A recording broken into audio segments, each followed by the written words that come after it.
त्रिदलं त्रिगुणाकारं त्रिनेत्रं च त्रियायुधं त्रिजन्म पापसंहारम् एकबिल्वं शिवार्पणम् त्रिशाखैः बिल्वपत्रैश्च अच्छिद्रैः कोमलैः शुभैः तव पूजां करिष्यामि एकबिल्वं शिवार्पणम् कोटिकन्या महादानं तिलपर्वतकोटयः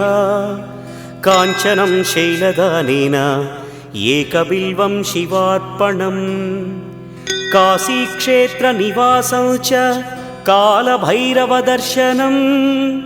प्रयागे माधवं दृष्ट्वा एकबिल्वं शिवार्पणम् इन्दुवारे व्रतं स्थित्वा